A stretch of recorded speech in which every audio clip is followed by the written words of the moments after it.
also comes a fundamental thing, which is, look, Hamas has to realize, and Hamas, not to get too much into, the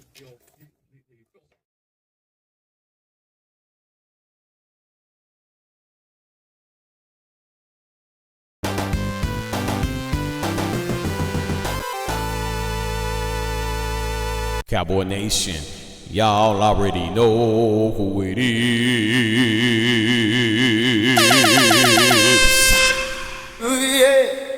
Welcome to the Gridiron Sports Podcast. I am your wonderful host for today, Majestic Sounds. And ladies and gentlemen, Cowboy Nation, today is 9/11. Young people out there that probably weren't born during this time. The exact date of today, we had basically airplanes hijacked. 4 airplanes hijacked. We had a terrorist attack. So 2 of them crashed in New York City, the World Trade Center towers. Then another one crashed in Washington, D.C. at the Pentagon. And then the 4th plane, crew members and passengers fought back. And then the airplane eventually was crashed in Pennsylvania in like an open field. And so nearly 3,000 people lost their lives that day from this particular terrorist attack. I mean, why didn't we have the safety that we have now back then? And I get it, technology evolve as time go on. But make sure y'all observe this day. And those of you who didn't know, now you know why today is so important if you see someone talking about it. All right, Cowboy Nation, let's go on to football. Let's talk about some football real quick, baby.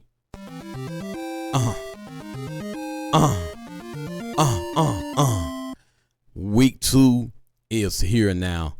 Tonight, the NFL will have a game on Thursday Night Football, but we don't play this Thursday night. We played last Thursday night, but we played this coming Sunday, and we have the New York lowly Giants. And I must say that our offense did look good in week 1, and hopefully it will carry over into week 2. And I think that it will. The play calling was phenomenal from Brian Schottenheimer in week 1. Shout out to Javonte Williams, who toted the rock very well. Shout out to Miles Sanders, who toted the rock very well. Our run game did look good. Second half, our defense did look better second half. So I am I'm a little confident. And special teams always good. You know, the better special teams in the National Football League, probably top 5 for the last decade or so. You know, probably top 5. So with Mr. Automatic, Cavante Turpin, with people like my boy CJ Goodwin, our special teams is elite. So we have no problems there. But we don't have a legit pass rush yet. And we got New York Giants coming into town. One can argue you can call them the midgets because their game is not up to par. Offensively, they can barely move the ball right now. But at least they got a competent quarterback in a aging Russell Wilson.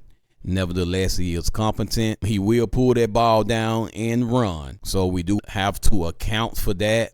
They got 2 good wide receivers, and Robinson and, of course, Malik Neighbors. This is sophomore year in the league, and the brothers making noise. So we do have to account for that. One can argue our secondary is good. So hopefully we won't give up any big plays. Their yards per play sucked last week. They, as in the New York G-Men Giants. So, you know, if our defense just can withstand Russell Wilson, basically the keys to succeed for week 2 is stopping Russell Wilson. So if we can stop Russell Wilson, we should be okay.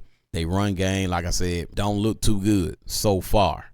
So if we can keep a handle on that, which I think we will, you know, those are the keys to succeed in week 2. Start Russell Wilson, hold down the run game, we'll be fine.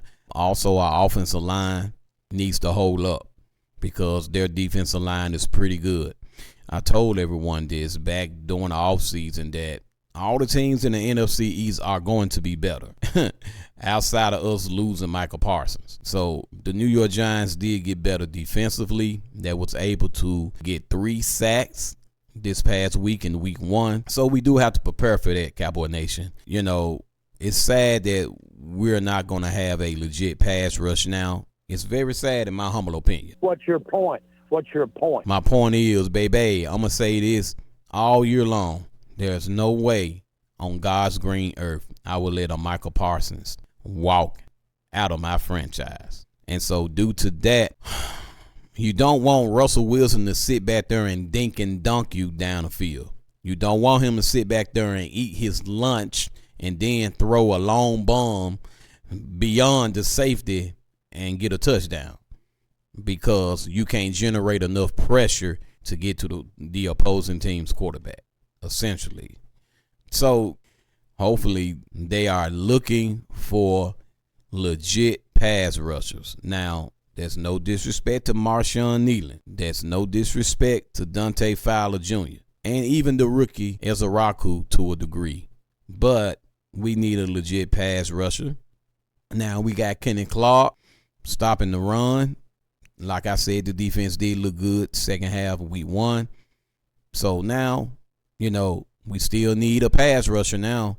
All you did was swap out Jerry Jones. That ain't smart. I don't care what you say. You trying to outsmart folk. You trying to save some money and conserve some money.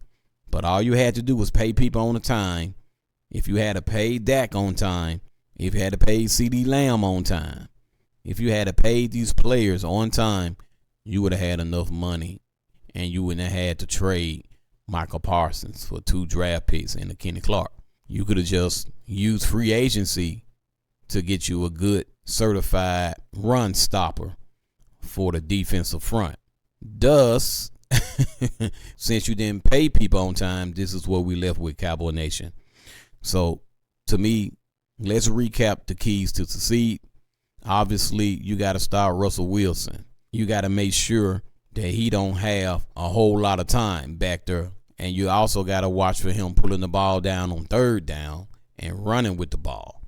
So if we can just contain him, play containment on the edges, maybe send a delay blitz here and there, or have a spy here and there on 3rd down, that will help out tremendously.